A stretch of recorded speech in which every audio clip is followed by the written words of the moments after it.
আমার বয়ানে আছে আমেরিকার কাহিনী। আমি এক ইংরেজ মহিলাকে কাঁদতে দেখতেছিলাম। আমি জিজ্ঞেস করছি, তুমি কাঁদো কেন? বলছে, তুই ওই হুইল চেয়ারটা দেখোস না? তুই এই হুইল চেয়ারটা দেখোস না? ছেলেটা হুইল চেয়ারকে, অথচ আমরা একই ফ্লাইটে আসছি, দিনদার মুসলমান ছেলে, মাকে, বৃদ্ধা মাকে হুইল চেয়ার ঠেলতে ঠেলতে এয়ারপোর্টের বাহিরে নিয়ে আসছে। তারপরে বাচ্চার মতো কোলে উঠায়া গাড়ির সিটে বসাইতেছে, আর ইংরেজ মহিলা দাঁড়ায় দাঁড়ায় কাঁদতেছে। তো বলে কি, তুই কি এই দৃশ্য দেখোস না? ওই দৃশ্য আমাকে কাঁদাইতেছে যে আমারও তো সন্তান আছে, আমিও তো বৃদ্ধা, কিন্তু আমারটা কোথায় চলে গেছে আমিও তো জানি না। বৎসরে একদিন আসে মাদার ডে, একটা কেক নিয়ে আসে, তাছাড়া তো আমি জানি না স্যার তার রাত্র কোথায় কাটে, দিন কোথায় কাটে, সে কোথায় থাকে আমি তো জানি না। বেশি সময় তো তাকে মোবাইলে পাওয়া যায় না। কিন্তু এটাকে দেখ, বাচ্চার মতো মাকে কোলে করে গাড়ির সিটে বসাইতেছে। দিনদার, দিনদারের সন্তান কোনদিন, দিনদার সন্তান জান দিবে, কিন্তু মা বাবাকে কোনদিন বৃদ্ধাশ্রমে দিবে না।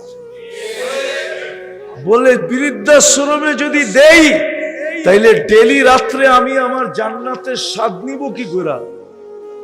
দিনদার সন্তান তো মা বাবার পায়ে চুমা দিবে, আর মা বাবা কাইপা উঠা বসবে পায়ে চুমা, তো দিনদার সন্তান তো বলবে পায়ে চুমা দেই না, জান্নাতের স্বাদ নিতেছি, স্বাদ তোমাদের পায়ের নিচেই তো আমার জান্নাত।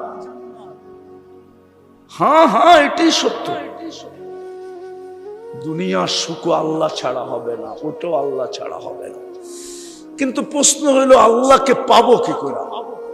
এটাই শেষ করতেছি। আল্লাহকে পাওয়ার জন্য আল্লাহ সহজ পদ্ধতি দিছিলেন, মুহাম্মাদুর রাসূলুল্লাহ। আল্লাহর রাসূলের আদর্শে আদর্শবান হইলি আল্লাহ পাওয়ার গ্যারান্টি ছিল। তাইলে যুবকদেরকে প্রতি 14 তারিখে, প্রতি বছর 14 তারিখে ওদেরকে শেক খাইতে হতো না। ওরা প্রত্যেক 14 তারিখে শেক খায়। জিগান অগো সবগুলার চেহারা বলে শেক খাওয়া। ওরা বয়ে মিছিল করতে পারতেছে না, নাইলে ওরা তো ডেলি মিছিল করতো সোনার গায়ে। এক এক বাড়ির সামনে যে মিছিল করতো আর বলতো, শেখ খেয়েছে আমার ভাই, অমুকের রক্ষা নাই, বাইরো বাড়ির থেকে ফুলও নিলি, হোটেলেও খাইলি, পার্সেলও নিলি, অঙ্গীকারও দিলি, তারপরে বাড়িতে আইসা জুতা পাঠায়া দিলি, তোর রক্ষা নাই, রাস্তায় বাইর। ঠিক না? ওই যে দেখেন হাসে ওরা। হ্যাঁ হ্যাঁ, সত্য, কসম খোদার। মুহাম্মদুর রাসূলুল্লাহর আদর্শ হলো আল্লাহ পাওয়ার জন্য, জান্নাত পাওয়ার জন্য। আজকে আমরা মুহাম্মদুর রাসূলুল্লাহ সাল্লাল্লাহু আলাইহি ওয়াসাল্লামই ভুলে গেছি।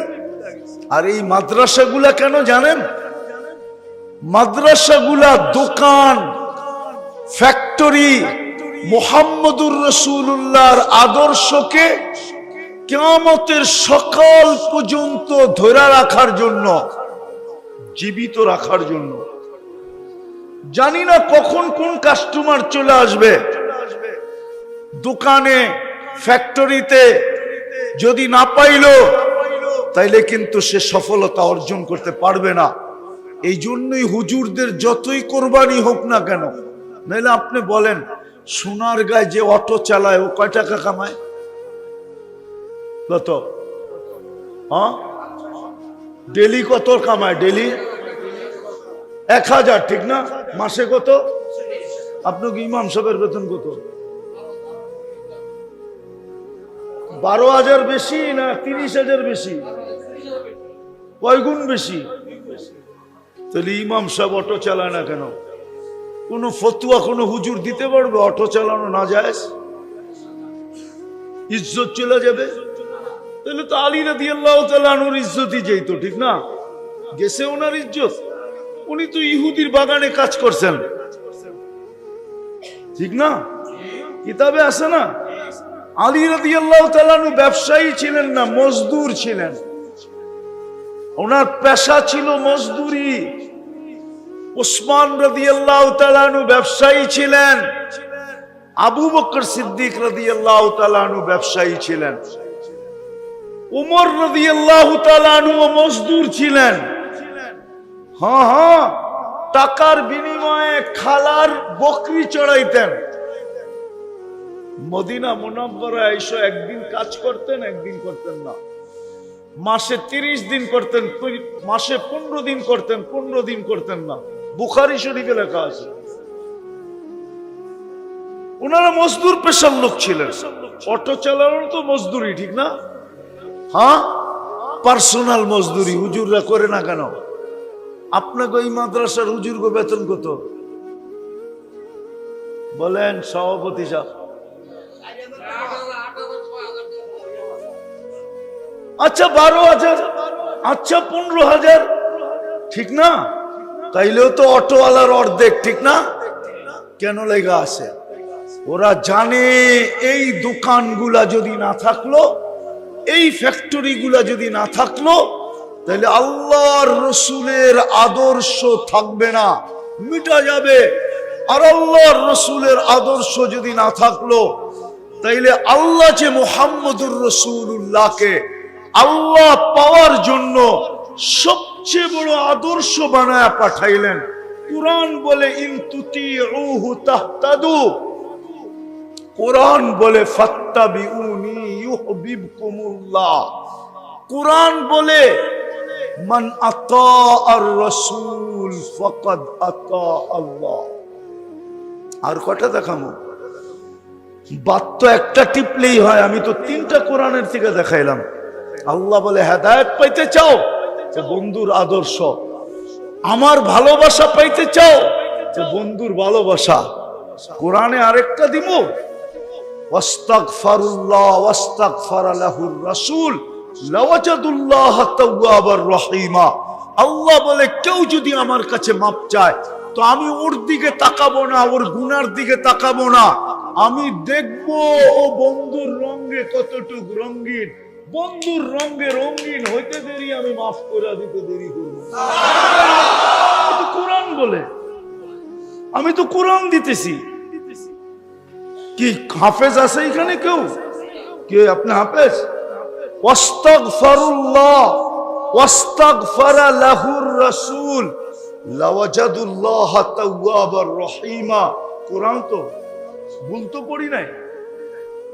আল্লাহ তো গ্যারান্টি দিতেছে যে গুনাহ করে যদি আমার কাছে মাপ চায়, তা আমি তো ওর গুনার দিকে দেখবো না। কি গুনাহ করলো, কত করলো, কে করলো, আমি তো দেখবো বন্ধুর সাথে মিল কতটুকু। ওয়াস্তাগফারা লাহুর রাসূল। আফসোস তো এটাই লাগে, জাতির জন্য আফসোস এটাই লাগে, জাতি বুঝলো না এই মাদ্রাসাগুলা কেন। ওলামারা মসজিদে এত কম বেতন নিয়ে পড়া থাকে কেন? এই মক্তব মাদ্রাসাগুলা কেন? ওলামা বুঝলো না, মানুষ, আমার জাতি বুঝলো না। জাতির দোষ দিতেছি না, আমারই কপালের দোষ দিতেছি। আমি বুঝাইতে পারলাম না যে মুহাম্মদুর রাসূলুল্লাহ সাল্লাল্লাহু আলাইহি ওয়াসাল্লাম হইলেন আল্লাহ পাওয়ার জন্য সবচেয়ে বড় চাবি কাঠি, আদর্শ। এই আদর্শ কিয়ামতের দিন ধরে রাখার জন্য। এই জন্য আসেন মেরে দোস্ত, দুনিয়া কয়দিন থাকবেন এখানে? রাগ হয়ে যায় না? রাগ হয়ে যাবেন? বলবো, আমরা গ্রামগঞ্জে সারা দুনিয়ায় করতে থাকি। কখনো কিছু কিছু বাড়িতে গেলে আমাদের ভিতরে চিন্তা আসে যে এই বাড়ির মালিকটা তার এই বেডরুমটা ছেড়া ওই বাসতলায় ঘুমাবে কি করে?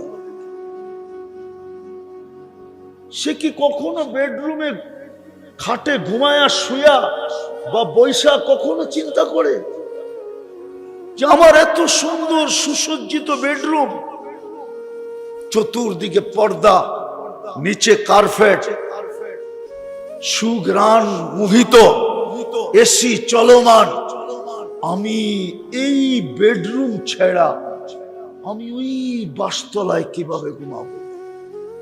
কোনদিন কি একবারও সে ভাবে? যদি ভাবতো তাহলে হয়তো দেখা যেত একদিন ভাবনা তার চোখের কোনা দিয়া পানি নিয়ে আসতো, দিলের ভিতরে তার আফসোস হইতো, হায় এত সুন্দর বেডরুম ছেড়া চলে যাব। হতে পারতো তার হায় বলাটা হাদিসের আলোকে বলতেছি এইখানে থাকতো না, তার হায়টা কিন্তু আল্লাহর আরশ পর্যন্ত কাঁপায়া দিতে পারত। আল্লাহ তাকে শোনানো ব্যতীত ঘোষণা দিয়েও দিতে পারত, বান্দা তুই হায় বললি, যা তোকে মাফ করে দিলাম। তোর বেডরুম আর কি, তোর কবরকে আমি জান্নাতের বেডরুম বানায় দেব। জান্নাতের বেডরুম, যেটাকে আল্লাহর রসুল জান্নাতের বাগান বলছে, জান্নাতের বাগান বানায় দেব। আসেন তওবা করি, আল্লাহর রসুলের আদর্শে আদর্শবান। আজকে উম্মতের দুর্দশা এই জন্যই, মুসলিম জাতির দুর্দশা এই জন্যই, যদিও 250 কোটি, 70% দুনিয়ার সম্পদ মুসলমানের কাছে, 70% দুনিয়ার অর্থ মুসলমানের কাছে। বিশ্বাস হয় না? নাইলে 4 দেশের কাছে দুনিয়ার সবচেয়ে বড় কারেন্সি হইতো কেন? 4টাই মুসলমান। আমেরিকার টাকা বড়, ব্রিটেনের টাকা বড়, ইউরোপের টাকা বড়, অস্ট্রেলিয়ার টাকা বড়, সিঙ্গাপুরের টাকা বড়, জাপানের টাকা বড়, কুয়েতের চেয়ে বড় টাকা দুনিয়ার কারো কাছে নাই, বাহরাইনের চেয়ে বড় টাকা দুনিয়ার কারো কাছে নাই, ওমানের চেয়ে বড় টাকা দুনিয়ার কারো কাছে নাই, ব্রুনাইয়ের চেয়ে বড় টাকা দুনিয়ার কারো কাছে নেই। আপনি আমাকে চিনাইতে হবে না, আমি এগুলা বাঙ্গায়া বাঙ্গায়া বলতেছি। কি হাতে নাইরা নাইরা বাঙ্গায়া বাঙ্গায়া বলতেছি, বাঙ্গায়া। আমি দুনিয়ার বহু দেশে বাঙ্গাইছি, আমি বাঙ্গায়া বলতেছি। কুয়েতের 1 টাকা দিলে আমেরিকার $5 পাওয়া যায়। $5 কত? $5 পাওয়া যায়। $5। আমি কাহিনী শুনানোর অভ্যস্ত না। আমি একবার কুয়েত এয়ারলাইন্সে যেতেছিলাম নিউ ইয়র্ক।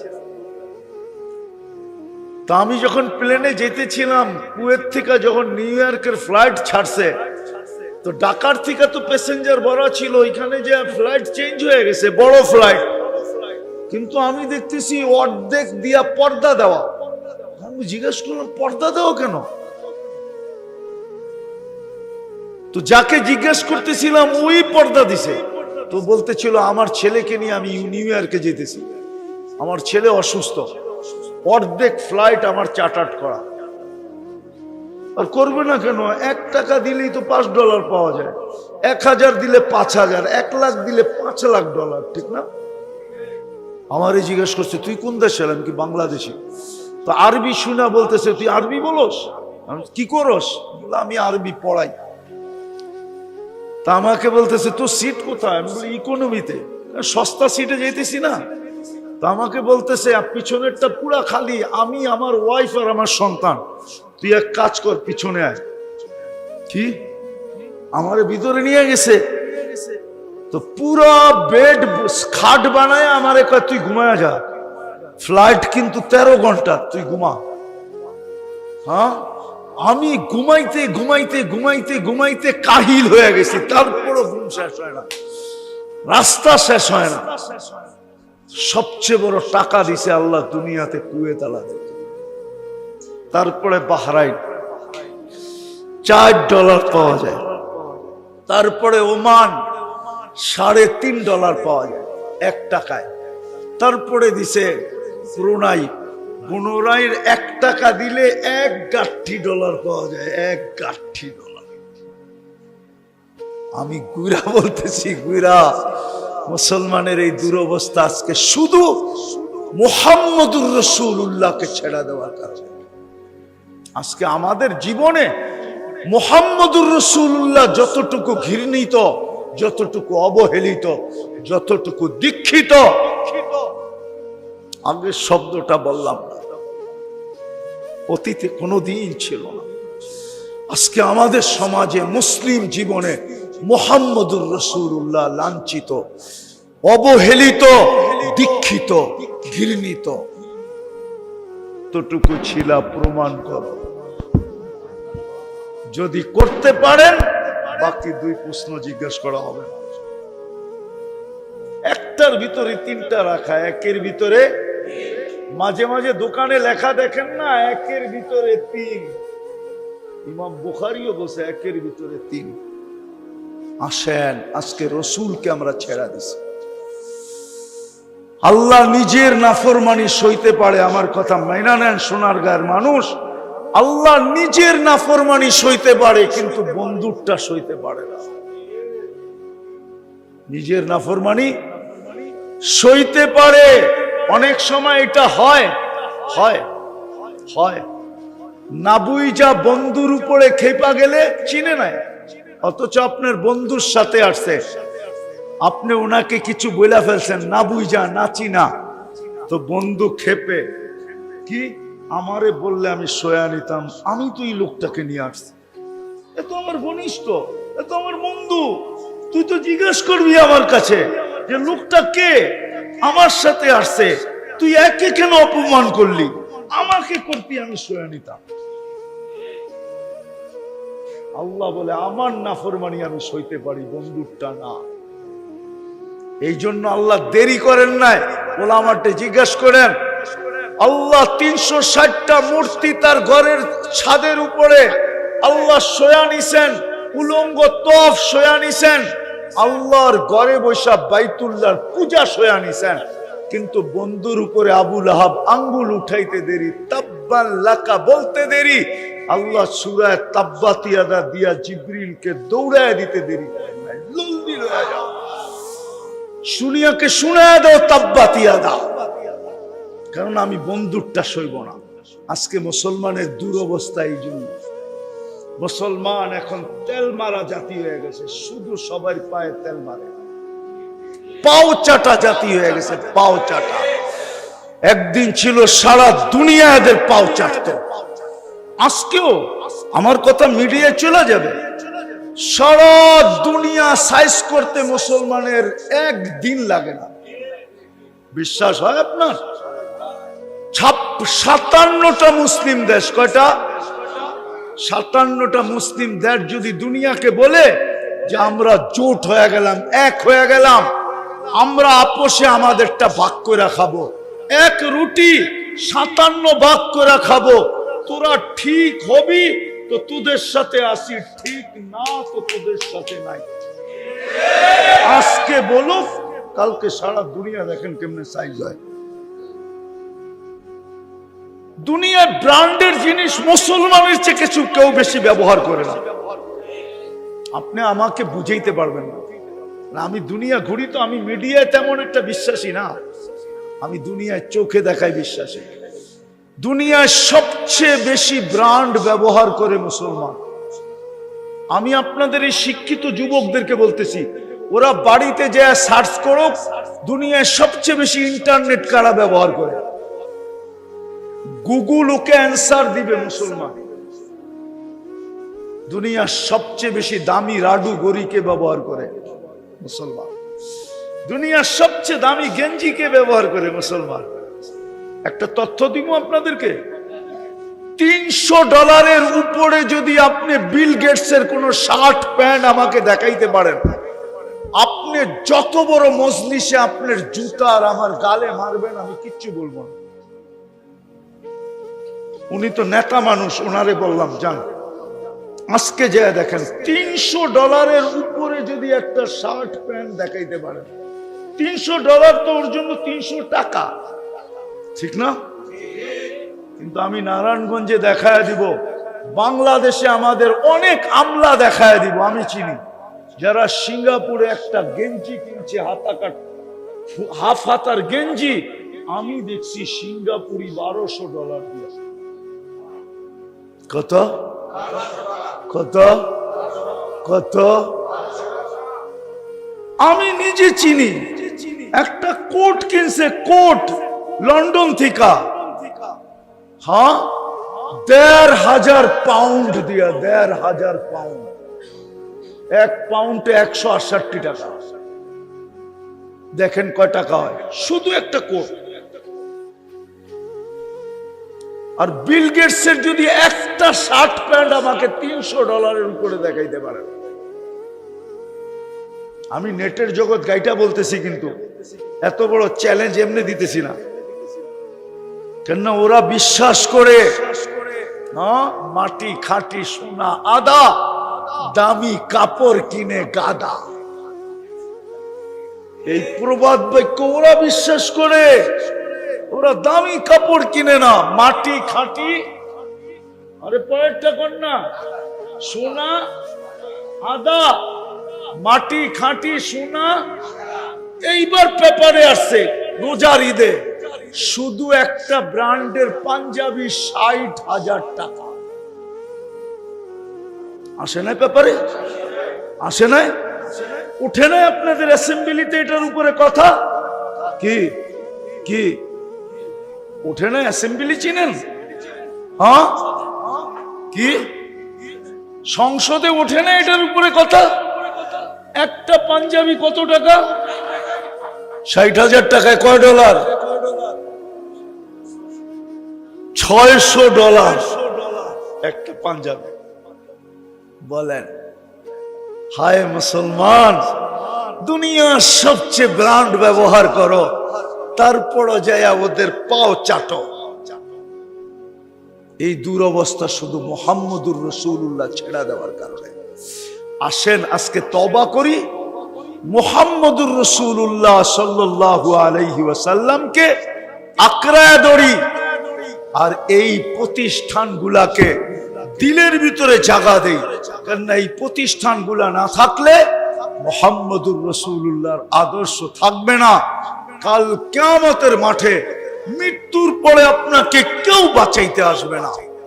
যদি আসতো তাহলে কোরআন চিৎকার দিত না, ইয়াউমা ইয়াফিরুল মারউ মিন আখি ওয়া উম্মিহি ওয়া আবি ওয়া সাহিবাতিহি ওয়া বানি লিকুল্লি ইমরিইন মিনহুম শা'নুন ইউগনি লা ইয়াসআলু হামিমুন হামিমা লা ইউজসি ওয়ালিদুন আন ওয়ালাদিহি শাইআ ওয়া লা মাউলুদুন আন ওয়ালিদিহি শাইআ মা আগনা আন্নি মালিয়া হালাকা আন্নি সুলতানিয়া। এই চিৎকার কোরআন কোনদিন দিত না।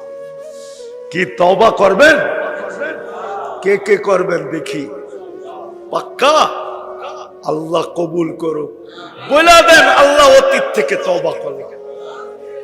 নামাজ মুহাম্মদুর রাসূলুল্লাহর আদর্শকে আদর্শ বানান। সবচেয়ে বড় আদর্শ দুইটা বলবো। সবচেয়ে বড় আল্লাহ রসুলের আদর্শ হলো 5 ওয়াক্ত নামাজ। আজকের থেকে অঙ্গীকার করেন নামাজ ছাড়বো না, ওয়াদা। এর চেয়ে বড় অপরাধ কিচ্ছু হয় না। যদি হতো তাইলে পীরানে পীর আব্দুল কাদের জিলানী বলতেন না রহমতুল্লাহ আলাই, যে শুকর নাকি সকালবেলা ঘুমের থেকে উঠে আল্লাহকে বলে, আল্লাহ আমি এখন সামনে তাকাবো, আমার প্রথম দৃষ্টিটা যেন কোনো বেনমাজির উপরে না পড়ে। শুকর এই কথা বলতো না। সবচেয়ে বড় অপরাধ হলো নামাজ না পড়া, আল্লাহর ডাকে সাড়া না দেওয়া। দ্বিতীয় সবচেয়ে বড় অপরাধ হলো সারা দিনে 2, 4, 10 বার আল্লাহকে সরি না বলা। আল্লাহর রসুল বলেন, আমি ডেলি 70 বারের উপরে ইস্তেগফার করি। يوم يفر المرء من أخيه وأمه وأبيه وصاحبته وبنيه لكل امرئ منهم شأن يغني لا يسأل حميم حميما لا يجزي والد عن ولده شيئا ولا مولود عن والده شيئا ما أغنى عني ماليا هلك عني سلطانيا।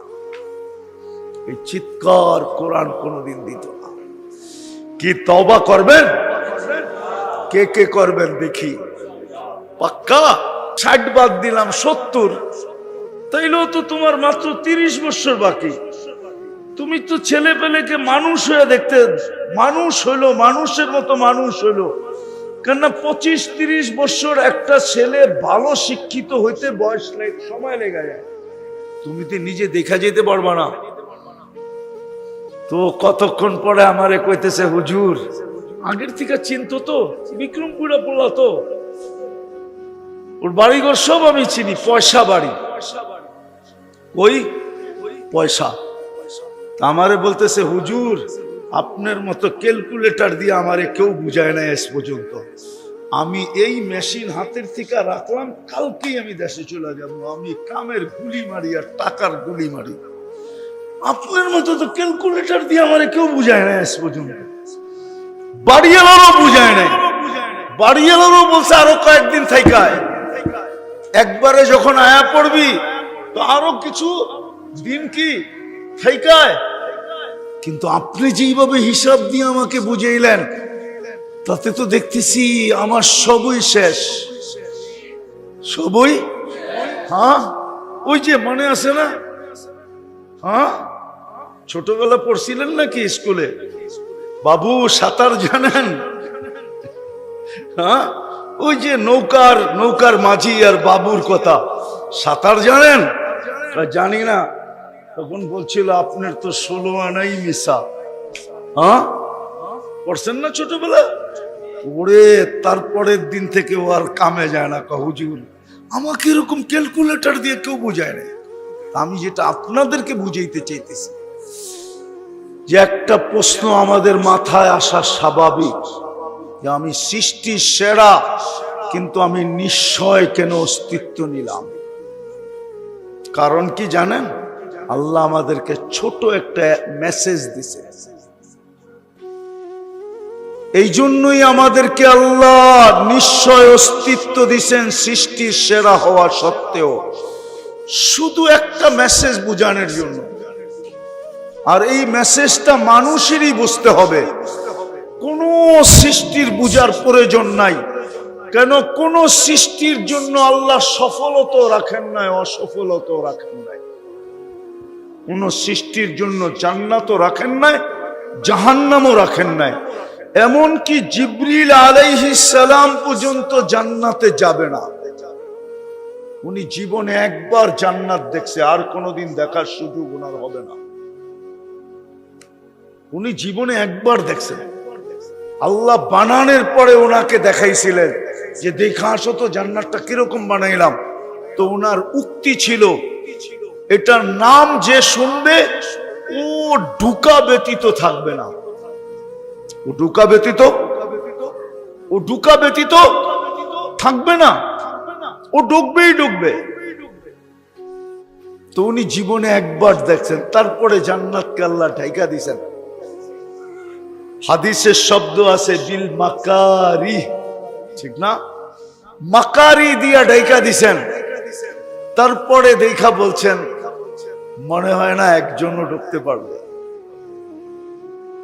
এই দেওয়াল টাঙ্গায়া, এই দেওয়াল টপকায়া মনে হয় একজনও ঢুকতে পারবে কিনা আমি জানি না। তো উনি জীবনে একবারই দেখছেন। জান্নাত ওনাদের জন্য না, কোন সৃষ্টির জন্য আল্লাহ জান্নাত বানায় না, আমাদের জন্য বানাইছে। বিদায় আল্লাহ আমাদেরকে একটা মেসেজ দেওয়ার জন্য যেই প্রশ্নটা আপনাদের সামনে আমি দাঁড় করাইলাম, নিশ্চয় অস্তিত্ব দিয়েছেন একটা মেসেজ বুঝানোর জন্য, একটা কথা বুঝানোর জন্য, যে মানুষ তুমি সৃষ্টির সেরা হইতে পারো। যতদিন তুমি দুনিয়ায় থাকবে, যদি তুমি সুখে থাকতে চাও, তো আমি আল্লাহ পাওয়া ব্যতীত তোমার সুখের কোনো রাস্তা নাই। বাড়ি সোনা দিয়া হোক তাতে কি আসে যায়? তুমি 3 বেলা সোনা ভক্ষণ করো তাতে কি আসে যায়? তুমি দুনিয়ার টপ লেভেলে থাকো তাতে কি আসে যায়? কিন্তু তোমার দুনিয়ার জীবনে সুখও হবে না, এনজয়ও হবে না, মজাও হবে না। তোমার জীবন হবে না যদি তুমি আমাকে না পাও। কাকে? আল্লাহকে না পাইলে দুনিয়ার জীবন হবে না। কসম খোদা। আপনি যান আমার লোকে ঘুরা দেখেন, ঘুরা দেখেন। অস্ট্রেলিয়ার নাম শুনলে তো আপনাদের চক্ষু কপালে ওঠে, ঠিক না? অস্ট্রেলিয়া কত মানুষ যাওয়ার জন্য পাগল, ঠিক না? ওইখানে 4 জনে 1 মানসিক রোগী। আমি একবার না একাধিকবার যায়া বলতেছি, একবার না একাধিকবার আমি ওইখানে জিজ্ঞাসা করছি। 4 জনে 1 কি? 4 জনে বলেন তো উন্নত দেশে মানসিক, আমাদের দেশে মানসিক রোগীর হাসপাতাল কয়টা সরকারি ভাবে? কয়টা? কোথায়? হ্যাঁ, আপনি উন্নত আমেরিকার নিউ ইয়র্কে যায় আপনি হাতের করে গয়না শেষ করতে পারবেন না সরকারি ভাবে মানসিক হাসপাতাল কয়টা। হ্যাঁ, আমি টানা 10 বছর দূরে যেতেছি। উন্নত দুনিয়ায় মানসিক রোগী সবচেয়ে বেশি। কেন? ওরা তো উন্নত। মুসলিম দুনিয়ায় সবচেয়ে বেশি মানসিক রোগী কম। মুসলিম দুনিয়ায় এটারও একটা দুনিয়ার ভিতরে বিজ্ঞানীরা এটাও দেখছে যে মুসলিম দুনিয়ায় মানসিক রোগী কম কেন। এটার রেজাল্ট শুনবেন? কেন? কিন্তু আপনি তো মানতে চাবেন না, মানবেন? মুসলমান দুনিয়ায় মানসিক রোগী এই জন্য কম যে মুসলমানরা উঁচুতে গর্দান মাসে করে, এই জন্য এখানে মানসিক রোগী কম। আমাদের উঁচুতে কি আছে? আছে না? না নাই? যারা জুমা পড়ে ওরা সপ্তাহে একবার হলেও করে, ঠিক না? আর যারা 5 ওয়াক্ত পড়ে ডেলি কয়বার? এই জন্য মুসলমানদের ভিতরে মানসিক রোগী কম।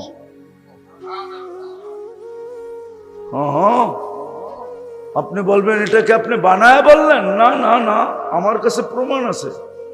আমি দুনিয়া ঘুরতে থাকি, আমি বিজ্ঞানদের অনেক তথ্য জানি, যেগুলো আমার কাছে খবর আসে, কেউ না কেউ আমার কাছে পাঠায় দেয়। হ্যাঁ, এরম মনে করেন না নাসায় মুসলমান নাই, নাসায়ও মুসলমান আছে। বড় বড় মুসলমান শিক্ষিতরা নাসায় চাকরি করে।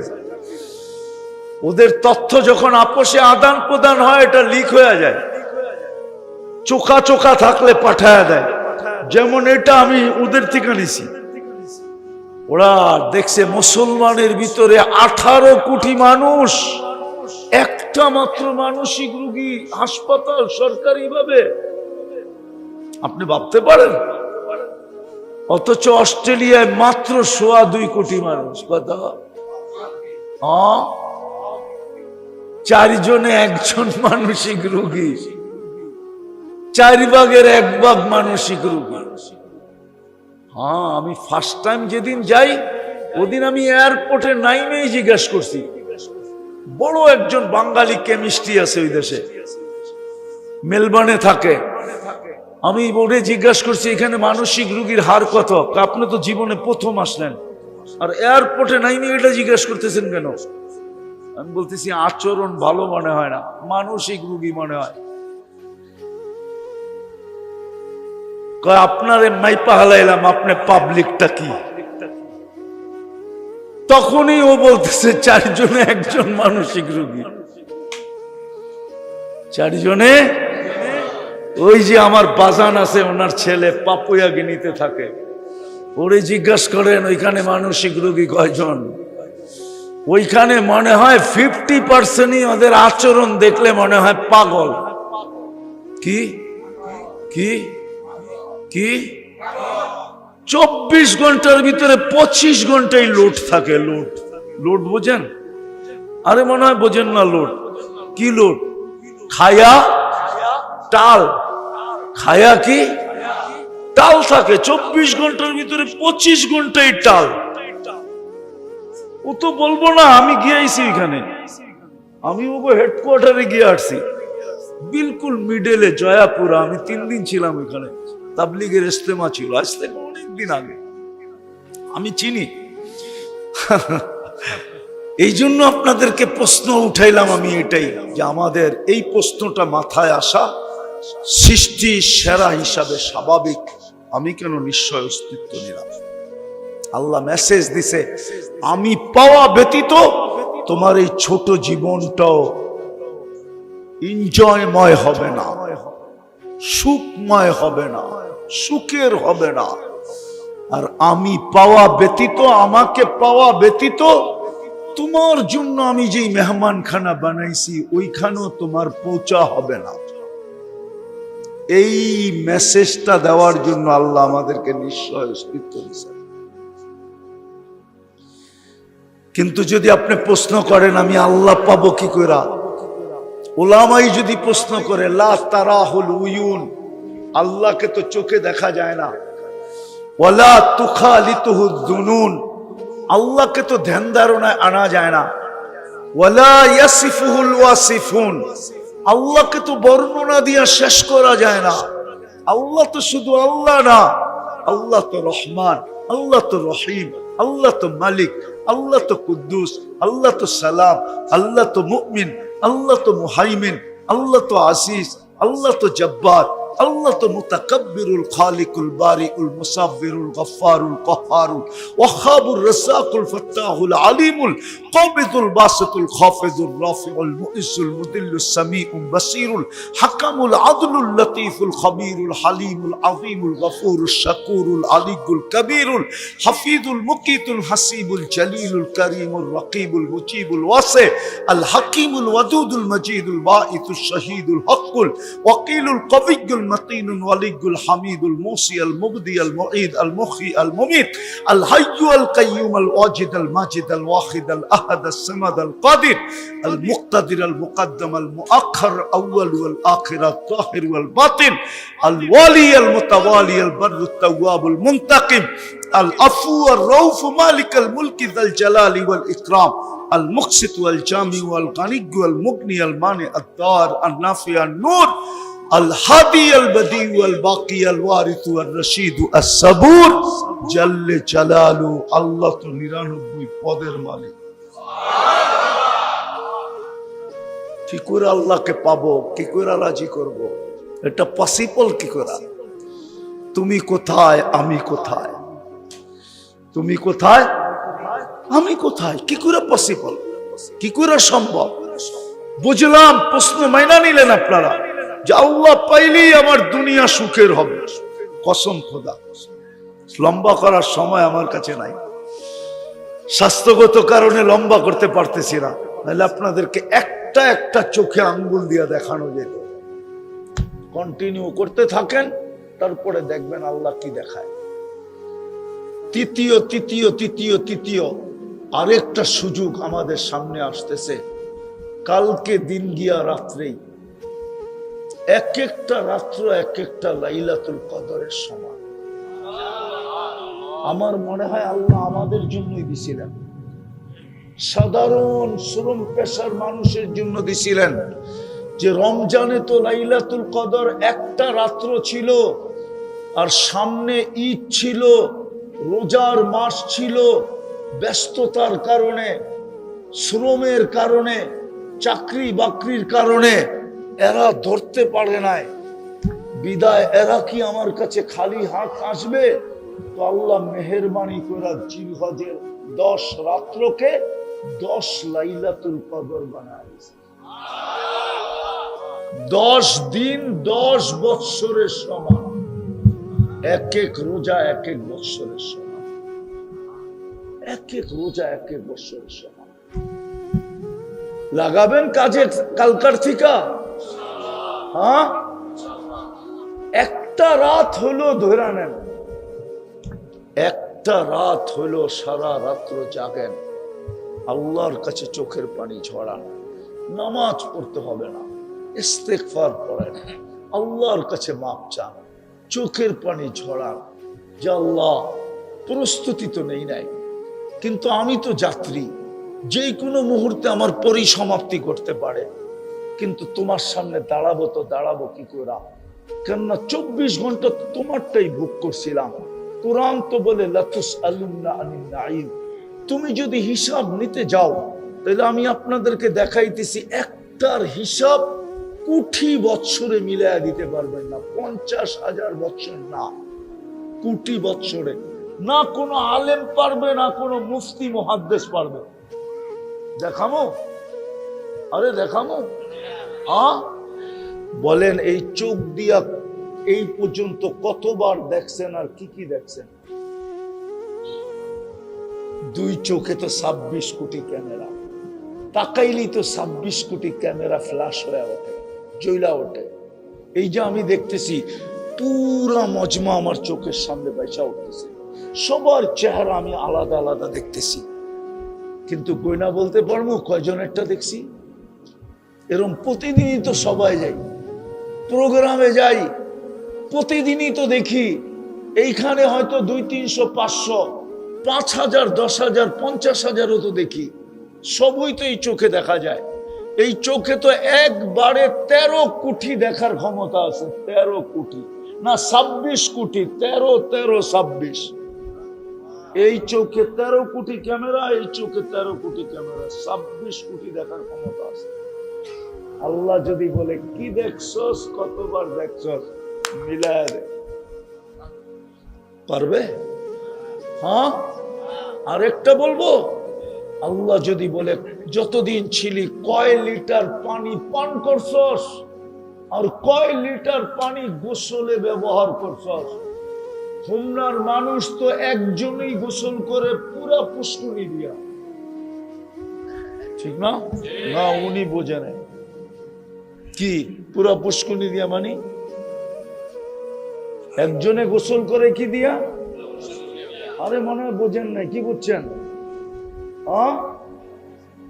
না না মেয়া, লঙ্গি খইলা পুরা পুষ্কুনির ভিতরে নিচে ঢুকা যায়, ডুব মারতেছে, তো তো পুরা পুষ্কুনি দিয়ে গোসল করতেছে, ঠিক না? ঠিক না? সত্য তো। এখন বলতে পারবো এটার ভিতরে কয় লিটার পানি আছে? কি এই অঞ্চলের মানুষ তো পুষ্কুনির ভিতরে নাই নিয়ে গোসল করে, ঠিক না? মেঘনার পারে আলাদা পুরা মেঘনা দিয়ে গোসল করে, ঠিক না? মেঘনার ভিতরে জাপ দিছে, পুরা মেঘনার পানি দিয়ে গোসল করে উঠে দিছে, ঠিক না? হ্যাঁ, পারবেন মিলিয়ে দিতে? মিলিয়ে দেওয়া যাবে, একটা নেয়ামত মিলিয়ে দেওয়া যাবে। এই জন্য রাত্রে উঠা, একটা রাত্রে উঠা কাঁদেন, মালিক আমি যাত্রী, পরিসমাপ্তি কখন ঘটবে জানি না। 24 ঘন্টা ভোগ করছি তোর নেয়ামত, হিসাব নিতে চাইলে আমি দিতে পারবো না। হাত উঠায় দিলাম, রব্বে কাবার কসম। একটা হাদিস দিয়ে শেষ করতেছি। এখন আল্লাহ আমাদেরকে ডাকতেছে, আল্লাহ আমাদেরকে এখন ডাকতেছে। এই উম্মতকে আল্লাহ ডাইকা ডাইকা মাফ করতেছেন। আল্লাহ বলে তোদের স্বভাব হলো আসামিকে খুঁজা খুঁজা ধরা আর হাতকড়ি পরানো আর জেল জরিমানা করা, কাঠগোড়ায় দাঁড় করানো, এমনকি ফাঁসিতে ঝুলাইয়া দেওয়া। আমার রীতি হলো রাত্রে আসামিকে ডাইকা ডাইকা মাফ করা। এখন ডাকতেছেন, বুখারী শরীফে আছে, হাল মিন মুস্তাগফির ফাগফির লা, কি আসিস মাপ চাবি আমি মাফ করে দিই। যে ডাইকা ডাইকা মাফ করে ওনার কাছে হাত উঠাইলে কিরম মাফ করবেন? কালকে রাত্রের থেকে শুরু হবে, কালকে 17 তারিখ দিন গিয়া রাত্রে হবে জিলহজের প্রথম রাত্রি। ওলামারা আপনাদেরকে ইমাম সাহেবরা জানায় দিবে, মাগরিবের পরেই ঘোষণা হয়ে যাবে চাঁদ দেখলো কি দেখলো না। চাঁদ কমিটি কালকে বসবে চাঁদ দেখার জন্য, আপনাদের ইমামরা জানবে, ওনাদের কাছ থেকে জেনে না, অথবা ইমামদের পায়ে হাত দিয়া বলবো যদি কালকে প্রথম রাত্রি হয় তো ইমাম সাহেবরা যেন একটু লাউড স্পিকারে বলে, একটু লাউড স্পিকারে যেন বলে যে জিলহজের প্রথম রাত্র শুরু হয়ে গেল, কামার রাত্রি, এক রাত্র এক লাইলাতুল কদর। যুবক তোমাদেরকেও বলি, কোন এক রাত্রে কোনায় বসা একটু চোখের পানি ঝরা, যৌবনের মূল্য দেওয়া, নাইলে কালকে পস্তাইতে হবে। জান্নাত দেখাবে আর বলবে এটা তোমার জন্য ছিল, কিন্তু আফসোস এক ডোক পানির বিনিময়ে নিলা না, আফসোস একটা রাত্রে একটু হাত উঠায় নিলা না, আফসোস 5 ওয়াক্ত নামাজ পড়া নিলা না, আফসোস ডেলি রাত্রে যদি ঘুমানোর সময় আমার কাছে মাপ চায় ঘুমাইতা, তাইলেও তোমার জান্নাত মিলা যেত, তুমি নিলা না। তখনই বলবে তোমার মতো হতভাগা কেউ নেই। এই জন্যই আল্লাহ রসুল আগে চোখের পানি ঝরাইছেন, মিসকিন ফাকুর বলা, বলছেন আমার হতভাগা উম্মত। কি করবো তো ইনশাআল্লাহ। আল্লাহ আমাদেরকে আমল করার তৌফিক দান করেন। ওমা আলাইনা ইল্লাল বালাগ। আমার জন্য দোয়া করেন, আমি অসুস্থ মানুষ, আপনাদের দোয়াই বেঁচে আছি। আরো দোয়া করেন, আল্লাহ যেন আরো সুস্থতা নসিব করেন। আমিনও তো আসতে কইতেছেন, দেখা যায় মনে হয় যে আমিন করলে জ্যাবের থেকে টাকাগুলা বাইরে আর সব আমার এনে কি জোরে কর না, কি দোয়া করবো? লাকাল হামদ কামা ইয়ামবাগি লিজালালি ওয়াজহিহি ওয়া আযীমি সুলতানিক। সাল্লি ওয়া সাল্লিম ওয়া বারিক আলা হাবিবিকা মুহাম্মদ কামা আনতা তুহিব্বু ওয়া তারদা। আল্লাহ বলার পর্ব ছিল শেষ, শোনার পর্ব ছিল শেষ, ভিক্ষার পর্ব চলতেছে। আয় আল্লাহ, আয় আল্লাহ, কোন মাসের দ্বার প্রান্তে আইসা হাত উঠাইলাম। এটাও কিন্তু হারাম মাস, এটাও কিন্তু হজের মাস। হাজিরা এখন মক্কা মদিনাকে মুখরিত করে রাখছে, লাব্বাইক বলতে বলতে মুখরিত। কাদেরকে নিয়ে হাত উঠাইলাম এটাও জানেন, কোন জায়গায় বসে হাত উঠাইলাম এটাও জানেন, রাত্রের কোন সময় হাত উঠাইলাম এটাও জানেন। আয় আল্লাহ, সাদা দাড়িওয়ালা অনেক দেখা যাইতেছে, সাদা দাড়িওয়ালাদেরকে নিয়ে উঠাইলাম। আলেম ওলামাদেরও চেহারা দেখা যাইতেছে, তোলাবাদেরও চেহারা দেখা যাইতেছে। আয় আল্লাহ, বেশি কিছু চাবো না, চাওয়া ছাড়াই তো সৃষ্টির সেরা মানুষ বানায় দিলেন, চাওয়া ছাড়াই তো মুসলমানের ঘরে জন্ম দিলেন, চাওয়া ছাড়াই তো উম্মতে মুহাম্মদি বানায় দিলেন। সারাদিন নাফরমানি করি আর আপনি সারাদিন আমাদেরকে সেবা দেন, সারাদিন নাফরমানি করি, সারাদিন আপনি আমাদেরকে সুরক্ষা দেন। আর কি চাবো আপনার কাছে? এতটুকু অবশ্যই চাবো, আজকের আয়োজনটা যেন কবুল হয়, আয়োজকরা যেন কবুল হয়, এই মসজিদের কমিটি আর এই এলাকার যুবকরা যেন কবুল হয়। আল্লাহ, আজকে যেন প্রত্যেকটা শ্রোতা কবুল হয়, কাছের হোক আর দূরের হোক। আল্লাহ, এই এলাকার মাটিটা যেন কবুল হয়, এই এলাকার মানুষগুলা যেন কবুল হয়। আল্লাহ, আজকে হোমনাটাকে কবুল করেন, হোমনার মাটিটাকে কবুল করেন, এর মানুষগুলাকে কবুল করেন, এর নারী পুরুষকে কবুল করেন, এর মেয়েদেরকে কবুল করেন, যুবকদেরকে কবুল করেন। আমরা শুধু কবুলিয়াত চাই, আর কিচ্ছু চাই না। আপনার কাছে কবুল হলে আপনি সাজায়া দিবেন, এতে কোনো সন্দেহ নাই। আল্লাহ, দুনিয়ার নিয়ম তো এটাই, মেয়ে কবুল হলে ছেলে সাজায়া দেয়, ছেলে কবুল হলে মেয়ে সাজায়া দেয়। আপনার কাছে যদি আমরা কবুল হই, তো আপনিও তো সাজায়া দিবেন আমাদেরকে। কবুলিয়াত চাই, আর কিচ্ছু চাই না। যার যে পেরেশানি আছে দূর করে দেন, প্রয়োজন আছে মিটায়া দেন, অসুস্থ আছে শেফায়ে কামেলা আজেলা দায়েমা মুস্তামিররা নসিব করেন। বিশেষ করে আমরা যারা জটিল রোগে আক্রান্ত, আমাদেরকে কুদরত দিয়া শেফা দিয়া দেন, আপনার কুদরতের ভান্ডার থেকে শেফা দেন। কুদরতের ভান্ডার থেকে শেফা দিয়া দেন।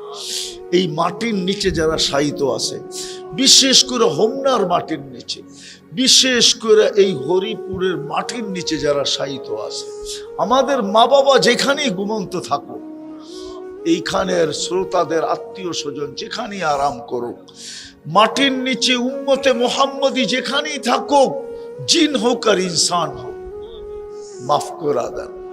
কবরটা জান্নাতের বাগান বানায় দেন, ফিরদাউসুল আলার ভিতরে মাকাম নসিব করেন।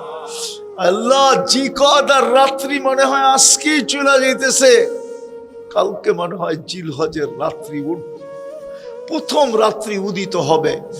আল্লাহ, আপনি যে রাত্রির কসম খাইছেন, ওয়াল ফাজরি ওয়া লায়ালিন আশর, আয় আল্লাহ 10টা রাত্রকে কাজে লাগানোর তৌফিক আমাদেরকে নসিব করুন। হায় আল্লাহ, এক ঘট পানির বিনিময়ে জান্নাত তো ছিল, না জানার কারণে আমাদের হাতের থেকে চলে গেছে। এক রাত্র লাইলাতুল কদর, 83 বছর তো রমজানের শেষ 10 দিনের 5 বেজর রাত্রে ছিল, কিন্তু মালিক ঈদ ছিল সামনে। দুনিয়ার চাহিদার কারণে, পেটের টানে, আত্মীয় সন্তান সন্ততির টানে, স্ত্রী পুত্রের টানে 5 রাত্র জাগতেও পারি নাই, একটাকে ধরতেও পারি নাই। এই 10 রাত্রের ভিতরে যেন একটা রাত্র আমাদের কপালে জোটে, যেটা 83 বছরের ইবাদতের রূপ নেবে। আল্লাহ, আবারও চাইতেছি আমাদের এই যুবকদেরকে কবুল করেন। আমি ওদেরকে জান্নাতি যুবক দেখতে চাই, ওদের সাথে যেন জান্নাতের সুপার মার্কেটে দেখা হয়, ওদের সাথে যেন প্রতি শুক্রবারে আল্লাহর দাওয়াতে দেখা হয়, এদের সাথে সে জান্নাতের সমুদ্র সৈকতে দেখা হয়। আল্লাহ, এই যুবকদেরকে জান্নাতি যুবক বানায় দেন, আমাদেরকেও জান্নাতি মানুষ বানায় দেন। আয় আল্লাহ, আয় আল্লাহ, আপনি নারাজ হয়ে থাকলে আমাদের উপরে রাজি হয়ে যান।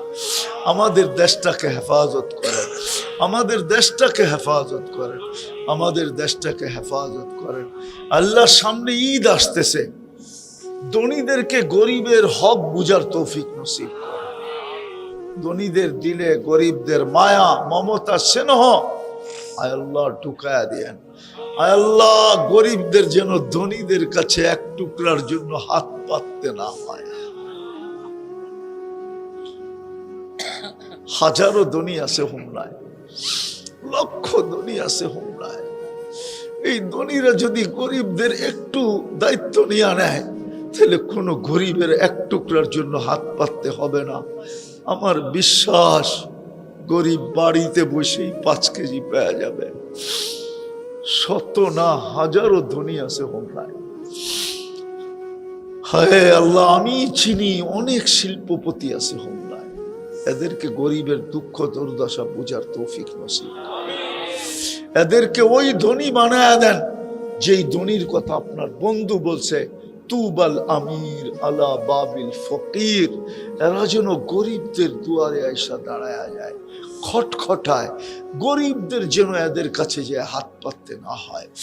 আল্লাহ, আপনি আমাদের দোয়াকে কবুল করেন। সাল্লাল্লাহু তাআলা আলা খায়রি খালকি মুহাম্মাদি ওয়া আলিহি ওয়া সাহবিহি আজমাইন বিরহমাতিকা ইয়া আরহামার